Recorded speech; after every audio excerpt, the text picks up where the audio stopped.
Well, good afternoon, everyone, and welcome back here to the Launchpad and our live launch coverage of Starlink 4-16 launching out of Cape Canaveral Space Force Station in Florida. We are coming down to T-minus 16 minutes and counting until expected liftoff of today's Falcon 9 Block 5 booster out of Slick 40 there at Cape Canaveral. If it's your first time here, welcome. My name's Zach. I'm the founder and host here at TLP.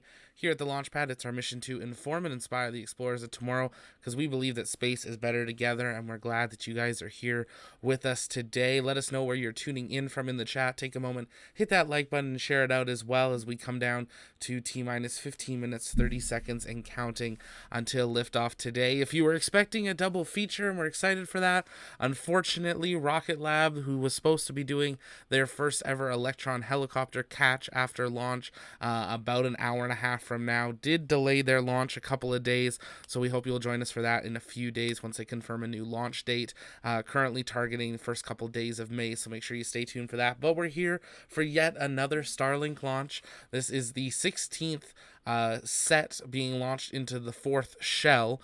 There are still a couple that we haven't seen in the lower numbers, so they are actually, I believe, on the 14th launch of the fourth shell, but this is the 16th set that was prepared, so we'll see how they proceed. This is about halfway through the total number of sets needed to complete the fourth shell, 30 launches in all. This launch will take SpaceX up to 2,441 Starlink satellites successfully launched into orbit, of which 2,203 have stayed in orbit. Should these all deploy well, this will be the 42nd operational Starlink mission in SpaceX's history and the 47th orbital launch attempt of 2022. So getting up there into those numbers, we may even see triple digits, which would be amazing. We've got, just read the instructions, 629 kilometers downrange with the support ship Bob, which will be fetching the fairings out of the ocean 648 kilometers downrange. As always, if you guys have questions, you can send those in the chat by tagging us at the Launchpad. We'll be answering those live throughout today. We also going to be working to patch in possibly some live views there, as well as, of course, the SpaceX live shots as once they go live here in about 90 seconds or so. If you haven't yet, definitely take a moment, head on over to our shop. As always, you can get 10% off everything in our shop on launch days using promo code LAUNCHDAY. And if you haven't yet, follow us over on Twitter at TLPN_official. That's where we'll be live tweeting updates as things go. Virginia, you're right. SpaceX has had a very busy week. Absolutely. They have chosen an undisclosed volcano layer. Oh my, very interesting. People tuning in, great to see so many regulars and members in here. Thank you so much for your guys' continued support. If you guys are interested in becoming a member, consider hitting that join button. It starts at $1.99 a month. You get behind scenes access over on Discord. But if you haven't yet, you can still join our Discord for free. Over half of it still is open to the public. We hang out in there all the time. And if you're interested in joining the TLP crew, we do still have openings on our photography team, our contributors team, and our moderation team. You can apply over at tlpnetwork.com/join our team. But now that all of that's out of the way, all the YouTube stuff that we always have to do, we're here for a launch. Starlink 4-16, SpaceX should be going live here momentarily, and we will patch that in. And yeah, keep sending in those questions. Tag us at the Launchpad, and we will be answering them live. Ricky says he's new. Well, welcome, Ricky. It's great to have you here. Thanks for checking us out. Fairground, looking forward to this launch once again. Starlinks are always a great one. We do want to shout out that we do have Nick, one of our TLP rocket chasers, down at a new location called the Space Bar right across from NASA Kennedy Space Center. So if you're heading down there, definitely check them out. We appreciate them letting us be on site today to check it out. Skylar says it's a mouthful, but you got it down pat. Well, you run through it a few times. It happens. It's the YouTube game. Hey, Kevin, good to see you. Marcus, great to have you all here. We are currently at T-minus 12 minutes and counting. At T-minus 35 minutes, the launch director did pull go for propellant load, and they've been proceeding through that over the last about 30 minutes, fueling up that Falcon 9. Today's Falcon 9 is a B1062-6 going for its sixth mission on what will be SpaceX's new record turnaround time of just 21.26 days. This rocket launched in April this year and is now going back up for a second mission, which is absolutely incredible to see that turnaround. It shows that if they have a good landing, it's an easy switch around, and they can do a quick refurb and get it back out to the pad, get a payload on it, and launch it again within the same month. And that ultimately is what's going to help SpaceX get to that cadence of over 60 that they think they may be able to hit this year. Today's missions are launching from Cape Canaveral Space Force Station in Florida at the just south of NASA Kennedy Space Center. We are seeing that SpaceX is getting ready to go live here, so we're going to patch them in, as we always do.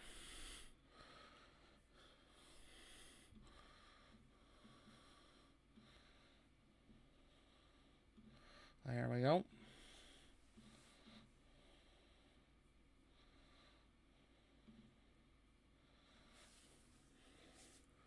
Again, if you guys have questions, you can continue sending those in the chat. Just tag us at the launch pad, and we will work on answering those live. Coming down to T-minus 10 minutes. SpaceX cutting it a little bit tight today on showing us the pad, but that is okay. We'll get to see it at some point. We are pulling up our own live feed here as well, so stand by for that. We're just pulling that in, but it looks like a little bit of fun down on the site that a cruise ship might have just left. So give me a moment, and I will work on patching that in here for you guys.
Hello, and welcome to our 10th Starlink launch of the year and 44th Starlink mission overall.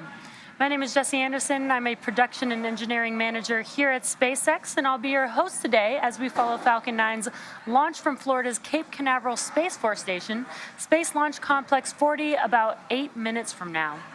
Starlink is a satellite internet constellation designed and manufactured by SpaceX. It provides high-speed, low-latency internet to people living in remote and rural locations around the globe. Starlink is currently servicing 34 markets, and we recently went live in Latvia, with more markets being added soon. Our launch today will be taking 53 Starlink satellites into low Earth orbit, or also referred to as LEO. And we've got one of our shorter webcasts today, with live coverage ending just after first stage landing and second stage engine cutoff. Payload deploy is scheduled to occur about T+1 hour after liftoff, and we will confirm deployment of our Starlink satellites via SpaceX's social channels, so be sure to keep an eye out for that. If for some reason we don't launch today, we do have a backup opportunity on Saturday, April 30th at 5:05 p.m. Eastern Time. Now, the vehicle that you see on your screen is our Falcon 9 rocket, and the Starlink satellites are housed at the very top of the rocket in a structure known as the fairing.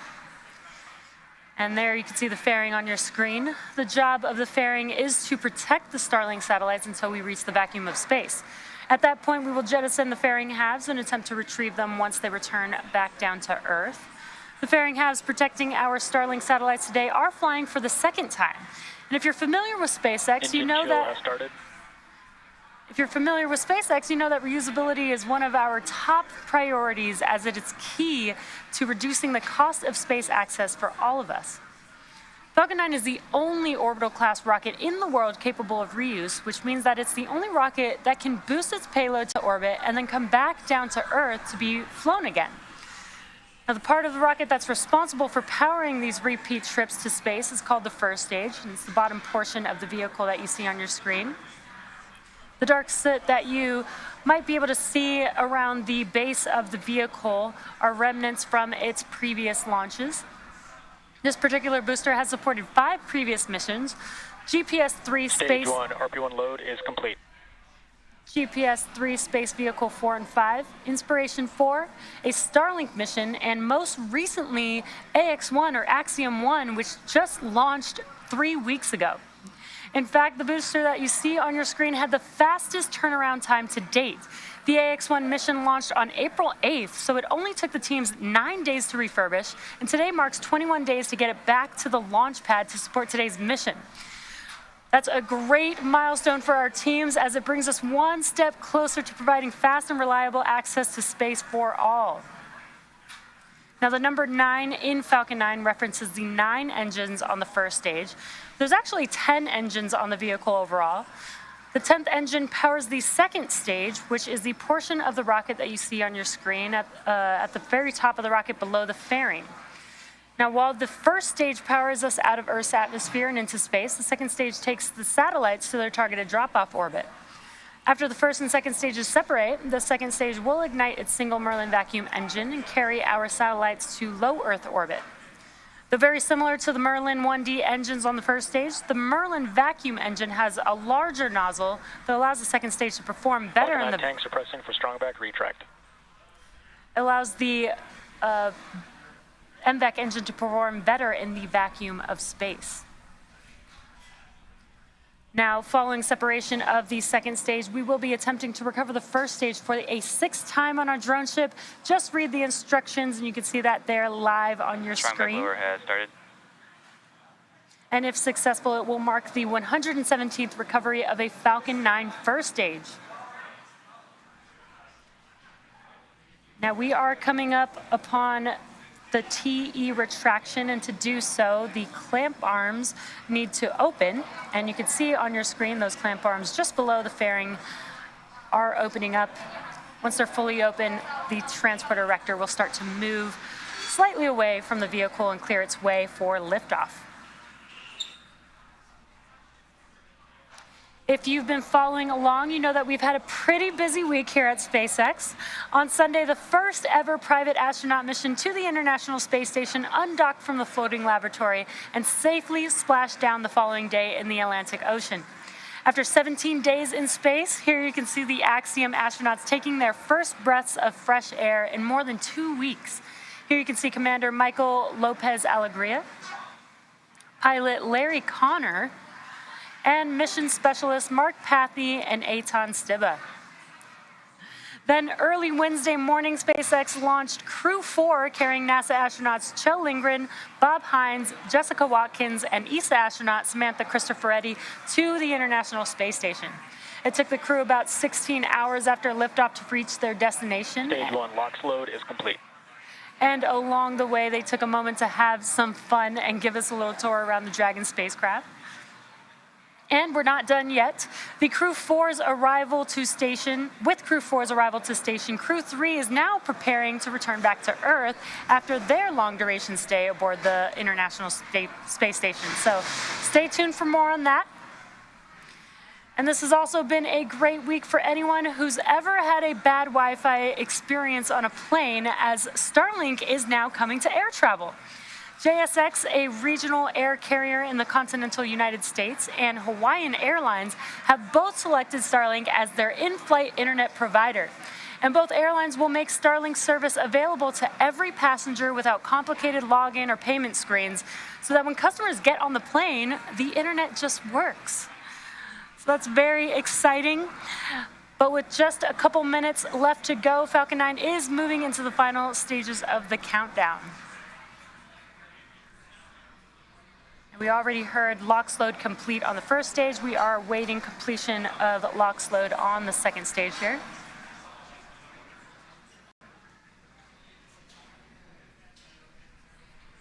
Stage 2 LOX load is complete. Great news, that's that call out. What that means is now prop load is complete on Falcon 9 and ready for T0 today. We'll start to vent out.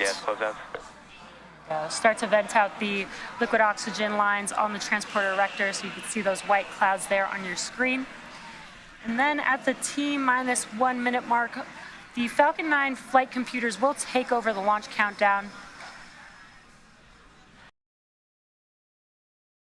And as we come down to T-minus 70 seconds, let's see that go, no go in the chat. Just a reminder, on the right side of your screen, that's a live view from one of our own rocket chasers, Ty, who's down on site. That you're going to probably see the rocket launch about 20 to 30 seconds earlier than the actual mission itself. As we come down to T-minus 50 seconds, keep an eye out there. The Falcon is now in startup. Let's listen in to SpaceX mission control.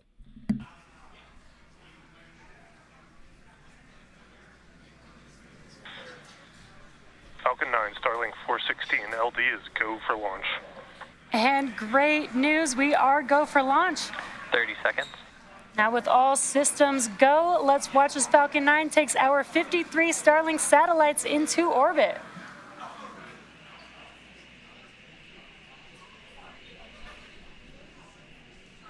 Fifteen seconds. T-minus 10, 9, 8, 7, 6, 5, 4, 3, 2, 1. Ignition. Liftoff for Starlink. Go Falcon. Go Starlink 416.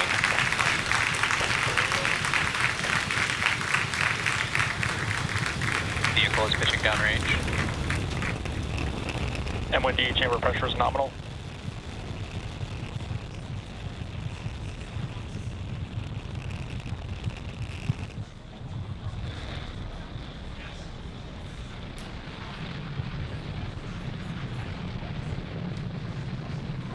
Falcon 9 has successfully lifted off from Space Launch Complex 40, carrying our 53 Starlink satellites.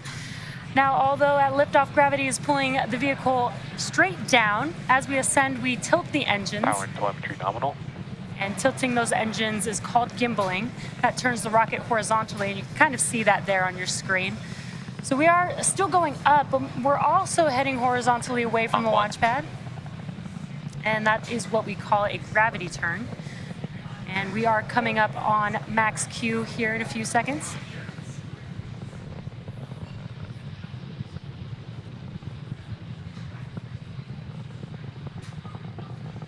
Max Q. And there's that call out that we've just passed through max Q. Now that's the largest structural load that the vehicle sees on ascent, and we have passed through it. So next up will be a series of events. First will be MECO, or main engine cutoff, and that's where all 9 of the Merlin engines will shut down. And that slows the vehicle down in preparation for the second milestone, which Start is of MVAC engine chill. the second milestone will be stage separation. That's where the first and second stage separate from each other. First stage will start to make its way back to Earth, and the second stage will continue on its journey Vehicle is following a nominal trajectory. with SES-1, or second stage engine startup 1. And that's where the single Merlin vacuum engine will light up and propel the second stage along with the Starlink satellites to orbit. We've got some awesome views watching Falcon 9 on ascent. We're just about 15 seconds away from those 3 events: MECO, stage separation, and SES-1. Just about 10 seconds or so after SES-1, we should also see the, fairing halves jettison from the second stage.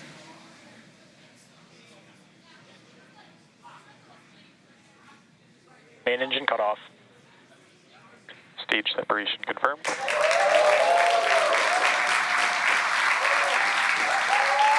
MVAC ignition.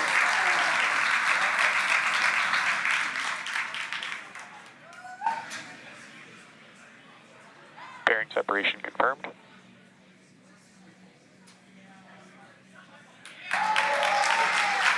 And some incredible views there. We just had Nico's stage separation. You can see those fairing halves on your right-hand screen Both falling vehicles back are to following Earth. nominal trajectories. And got some nominal callouts. The MVAC engine lit up on the second stage. The first stage grid fins have deployed. So on your left-hand screen, you're looking at a view from the first stage. On your right-hand screen, you're looking at a view of the MVAC engine on the second stage. While that second stage is doing its job, that first stage is coming back home to Earth, and it'll execute 2 burns to get back home. First is the entry burn, and that's where 3 of the 9 M1D engines reignite, and that helps to slow the stage down as it's entering back into the denser part of the Earth's atmosphere. Then the atmosphere actually helps to scrub a lot of the velocity of the vehicle until the second and final burn, which is the landing burn. That's a single engine burn that brings the vehicle speed down rapidly in order to touch down on the drone ship. Acquisition of signal, Bermuda. And again, today we will be attempting to land on Just Read the Instructions. And each one of these M1D engines is about 190,000 pounds of thrust. So we do only use 1 engine for that final landing burn to touch down on our drone ship. And the drone ship, just for size, is about equivalent to Both vehicles are following nominal trajectories. equivalent to the size of a football field, so it's pretty large. We're just a couple minutes away from the entry burn starting up on the first stage. First stage also has 4 landing legs made of carbon fiber aluminum honeycomb, and they're placed symmetrically around the Falcon 9 vehicle instead of the base of the vehicle. They just deploy just right before the vehicle touches down. Got some great views here. Again, on your left-hand screen is a view looking aft, now looking forward of the first stage. And on your right-hand screen, a view of the second stage. Again, looking at the MVAC engine, but we got a great view of the Earth in the background of both of these views. Again, today we are carrying our Starlink satellites to their drop-off orbit. And on your left-hand screen, you might see some white puffs there. There you go. Those are nitrogen gas puffs. Those help with attitude control, as well as the grid fins helping to guide the vehicle back to the landing zone.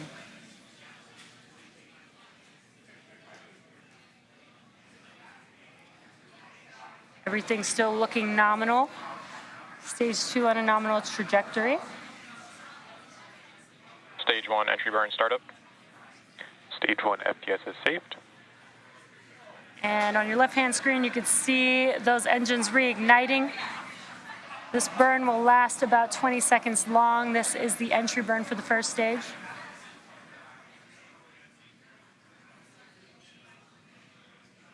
Stage 1 entry burn shut down.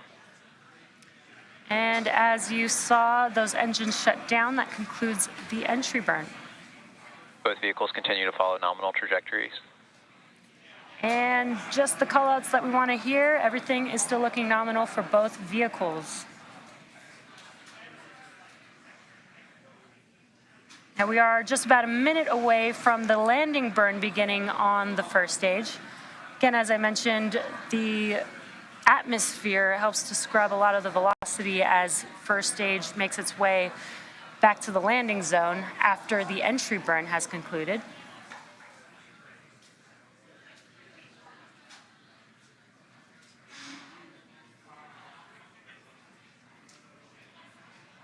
And we got a great view here of the second stage.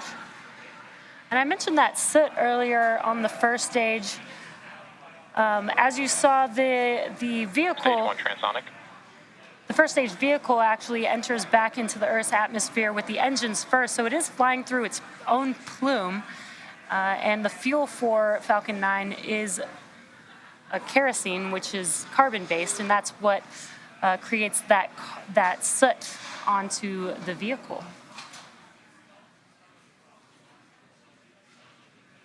We are coming up on the landing burn here for Stage first 1 stage. landing burn. Great timing. Landing burn has begun. Again, this will also last about 20 seconds, and we should see the landing legs deploy just before touchdown, and some great views here. Stage 1 landing leg deploy. Stage 2 is in terminal guidance.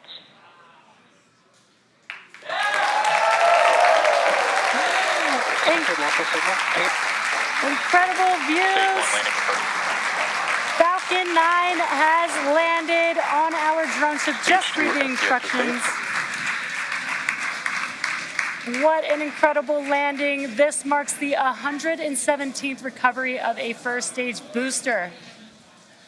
And we are coming up on SECO, which is second stage engine cutoff 1 in a few seconds Second here. engine cut off.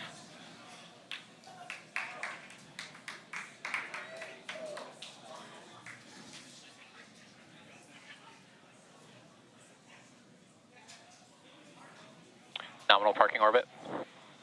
And great callouts. We just had SECO 1, that's second stage engine cutoff 1, with a confirmation of good orbit. So with that successful confirmation of second stage engine cutoff and a good orbit, we will be ending our webcast for today's launch.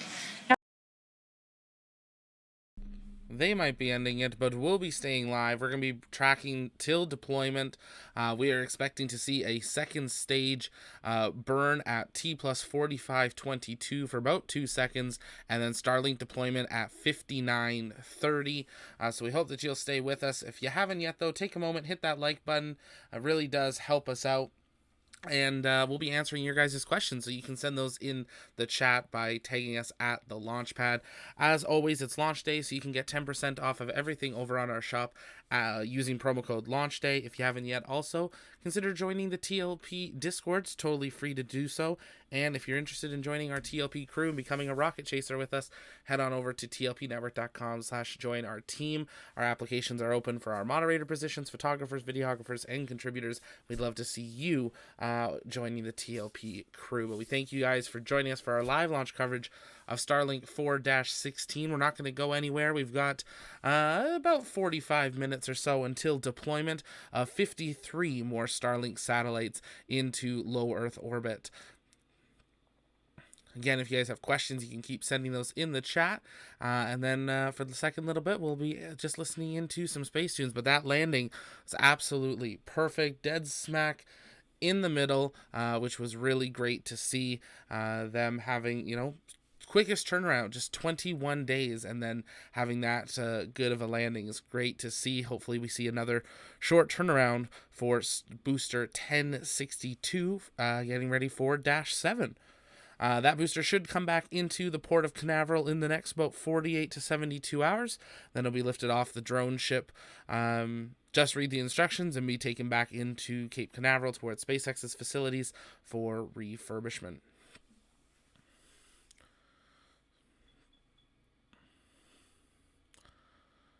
Paul's asking, so when is Heavy going up? It's been a while. Yeah, it has been. It has been coming up 3.5, almost 4 years since a Starlink, I believe it is. We were expecting 5 Falcon Heavies this year, but at this time we have not had any launch dates confirmed. We were supposed to have a couple last year, but those 2 were military Space Force missions, and their payloads were not ready.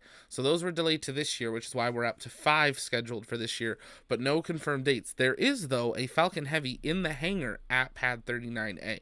So they do have a Falcon Heavy pretty much waiting for its payload, ready to go. So hopefully we'll see one of those this summer and see the kind of first reintroduction of Falcon Heavy in almost 4 years. And then it's going to really start to pick up. We've got 5 this year. I believe 2 to 3 for next year. We got another 5 or 6 in 2014, and then more from there. So though we've only seen 3 Falcon Heavies in the history, they're going to be sticking around for a little while.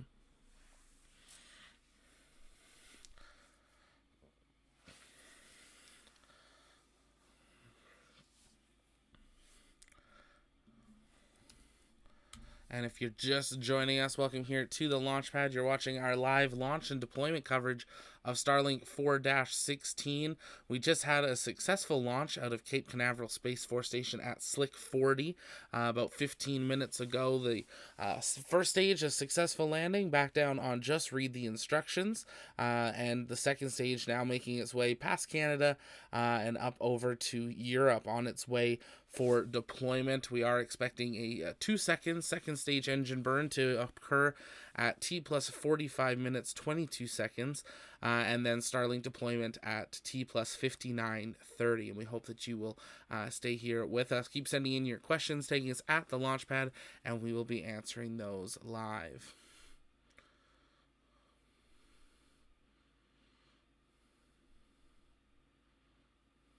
While we wait for that second stage burn, we're also going to pull up some space tunes. We'll be answering your guys' questions in the chat, and join us over on Discord. We're hanging out in live comms. Looks like we got Joker, Kevin, Marcus, Mike, and Vampire Love hanging out in there.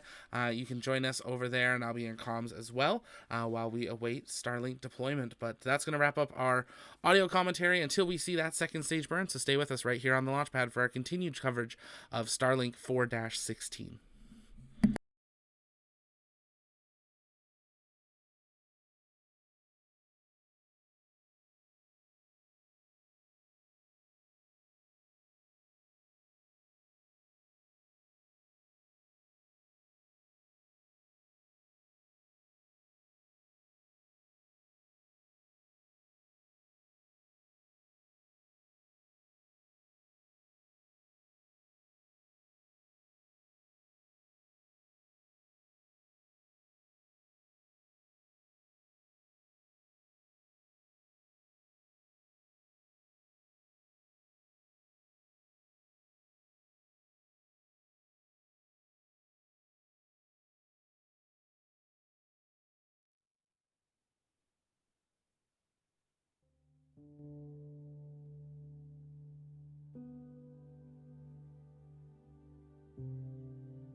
Expected loss of signal, descendant.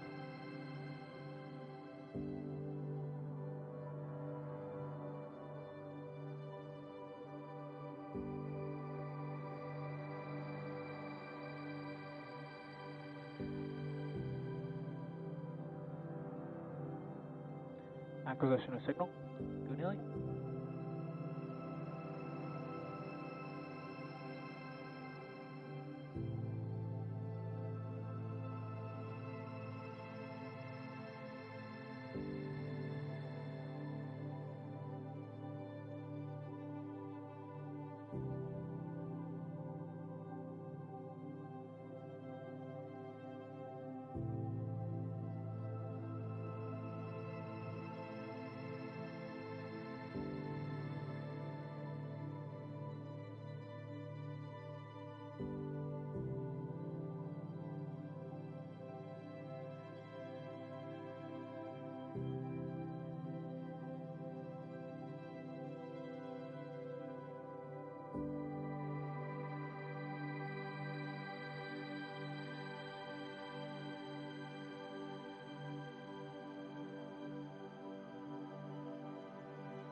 Expected loss of signal. Good nearly.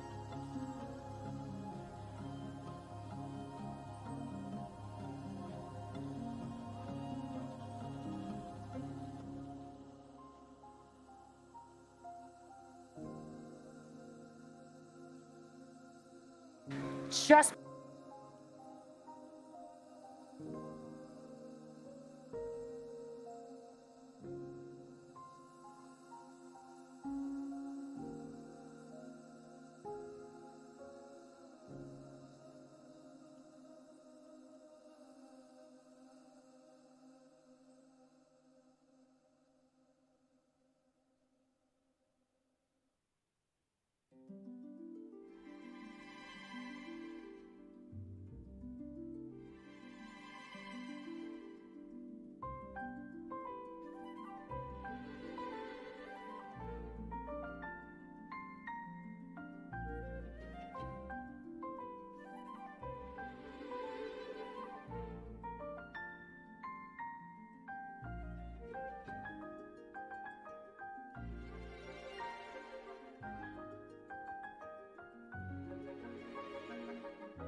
Acquisition of signal. Maldives.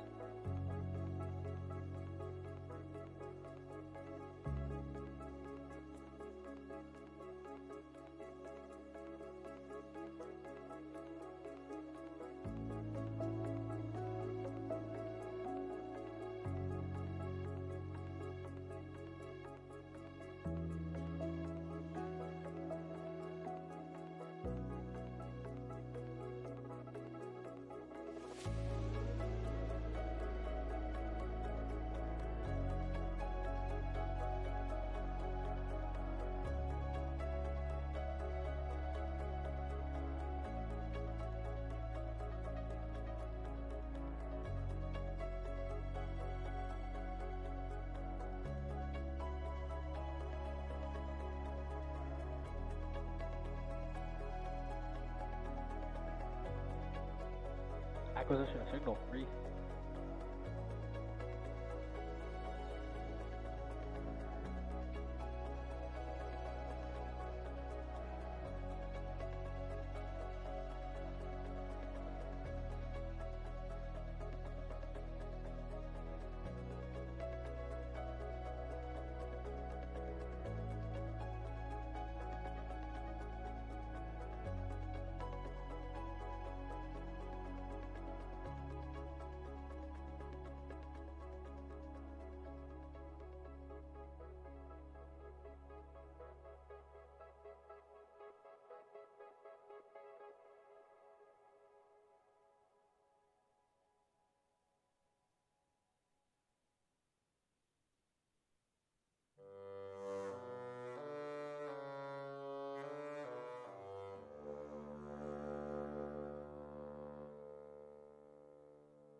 Start of MVAC engine chill.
back ignition. And back shutdown.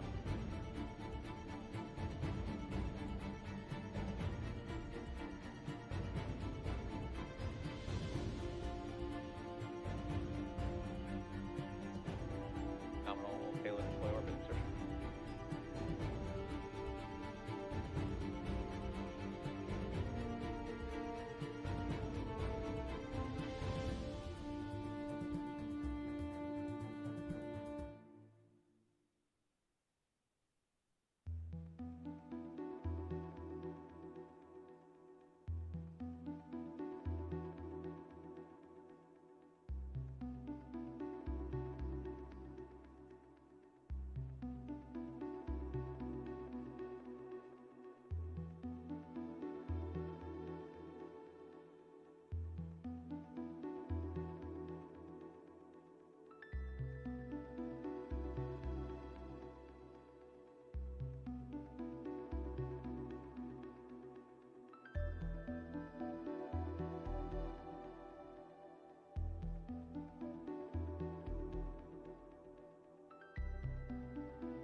Expected loss of signal, all days.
Expected loss of signal, Diego Garcia.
Acquisition of signal, Tasmania.